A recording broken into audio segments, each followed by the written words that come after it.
Shalom, sebelum kita mendengarkan sharing firman Tuhan, mari kita berdoa.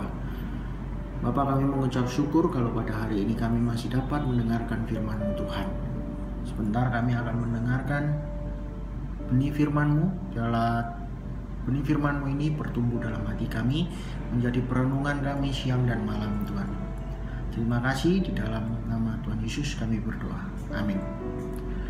Saudara, hari ini saya akan sharekan mengenai murid-murid yang mengundurkan diri di Galilea. Mari kita buka di Yohanes 6 ayat yang ke-60. Sesudah mendengar semuanya itu, banyak dari murid-murid Yesus yang berkata, "Perkataan ini keras. Siapa yang sanggup mendengarkannya?" Yesus yang di dalam hatinya tahu bahwa murid-muridnya bersungut-sungut tentang hal itu, berkata kepada mereka, "Adakah perkataan itu menggoncangkan imanmu? Dan bagaimanakah jika kamu melihat Anak Manusia naik ke tempat di mana ia sebelumnya berada? Rohlah yang memberi hidup, daging sama sekali tidak berguna. Perkataan-perkataan yang kukatakan kepadamu adalah roh dan hidup. Tetapi di antaramu ada yang tidak percaya. Sebab Yesus tahu dari semula siapa yang tidak percaya dan siapa yang akan menyerahkan dia. Lalu ia berkata, sebab itu telah kukatakan kepadamu, tidak ada seorang pun yang dapat datang kepadaku kalau Bapa tidak mengaruniakannya kepadanya. Mulai dari waktu itu banyak murid-muridnya mengundurkan diri dan tidak lagi mengikuti dia. Saudara, dalam konteks perikop ini adalah orang-orang yang telah menyaksikan mujizat Tuhan. Bagaimana orang-orang yang datang kepada Yesus, mengikuti Yesus karena mereka telah melihat mujizat-mujizat kesembuhan yang telah Yesus lakukan. Dan ketika mereka mengikuti Yesus, saking banyaknya orang itu, Yesus merasa kasihan sehingga murid-muridnya diminta untuk memberi makan. Dan yang terjadi kita semua tahu bahwa disinilah terjadi mujizat 5 roti 2 ikan. Bagaimana Yesus memberikan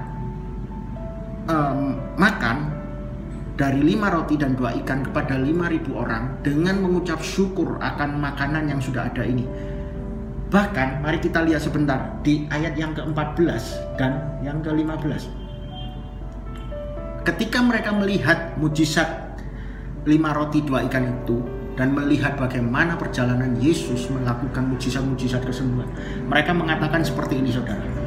Ketika orang-orang itu melihat mujizat yang telah diadakannya, mereka berkata, "Dia ini adalah benar-benar nabi yang akan datang ke dalam dunia."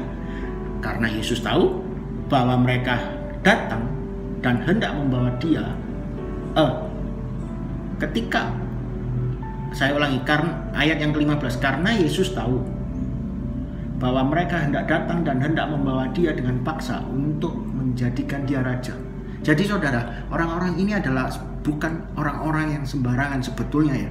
Mereka adalah orang-orang yang telah melihat, sama seperti bangsa Israel ketika di padang gurun, mereka setiap hari mendapatkan mana. Di sini mereka sedang melihat, bahkan mereka mengalami, saudara. Mereka mengalami sendiri mujizat 5 roti 2 ikan. Bahkan dengan mulut mereka mengatakan bahwa Yesus ini adalah nabi yang akan datang.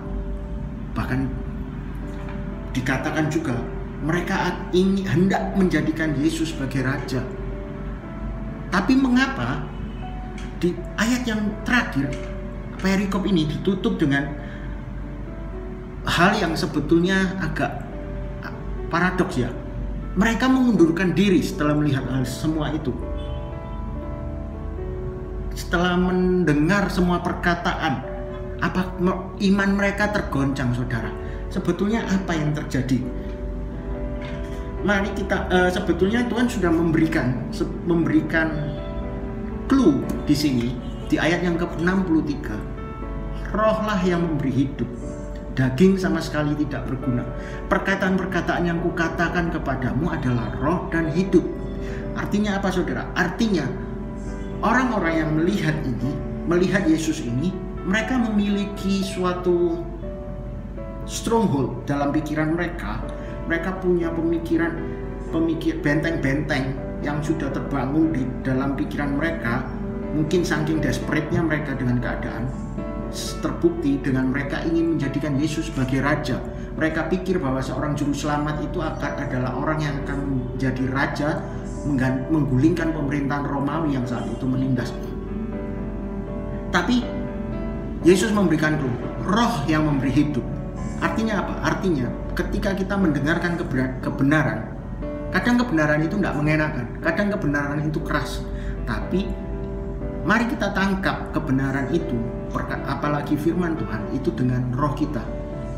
Seperti yang selalu saya katakan bahwa membaca firman, mendengarkan kebenaran firman itu harus selalu seperti makan ikan, ambil makan dagingnya, buang durinya. Alasan lain kenapa mereka meninggalkan itu di 2 Timotius 4 ayat yang ketiga dan keempat. Karena akan datang waktunya orang tidak dapat lagi menerima ajaran yang sehat, tetapi mereka akan mengumpulkan guru-guru menurut kehendaknya untuk memuaskan keinginan telinganya. Mereka akan memalingkan telinganya dari kebenaran dan membukanya bagi dongeng. Saudara, sedikit kesaksian.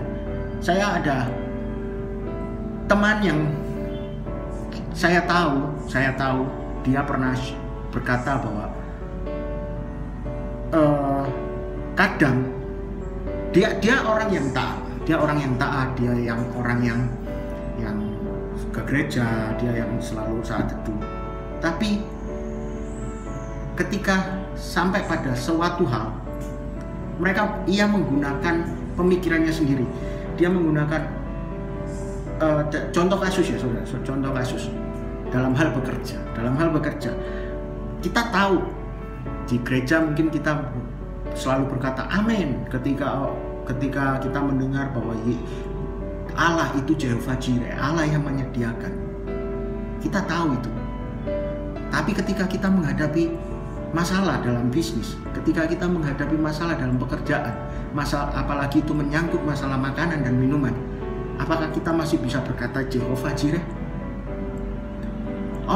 Saya tahu ada orang yang dia berkata amin ketika ada kata Jehovah Jireh, tapi ketika dia menghadapi masalah pekerjaan, dia menggunakan pemikirannya, dia menggunakan caranya sendiri. Karena apa? Karena kalau dia kalau dia mengikuti kebenaran, dia kehilangan profitnya, dia kehilangan keuntungannya, sehingga secara materi dia mendapatkan materi yang lebih berkurang. Ini saudara, hal-hal seperti ini yang disebut dengan stronghold, yang disebut dengan benteng-benteng pemikiran.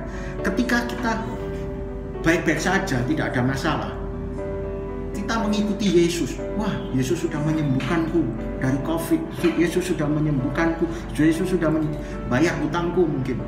Tapi ketika kita tidak mengikuti Yesus, karena kita hanya melihat Yesus dari sisi mujizat, ketika kita nggak mengikuti Dia dengan sepenuh hati, begitu kita menghadapi masalah, otak kita yang berjalan, benteng pemikiran kita yang berjalan, itu yang ada di depan, sehingga yang penting itu jadi orang baik. Terjebaklah kembali ke sana. Yang penting itu enggak ke gereja setiap hari, setiap minggu ibadah, enggak secara rutin, enggak usah mengganggu orang lain. Terjebak menjadi orang yang baik, saudara. Orang-orang seperti ini, pemikiran-pemikiran seperti inilah yang akan membuat ketika ada firman Tuhan yang sangat keras, dia akan cenderung untuk berbalik. Karena itu saudara, pada kesempatan kali ini saya ingin ingatkan kembali bahwa kadang mungkin kita mengikuti, wah Yesus ada di sana, kita mengikuti ke sana, kita ingin melihat Yesus, kita ingin mengalami Yesus.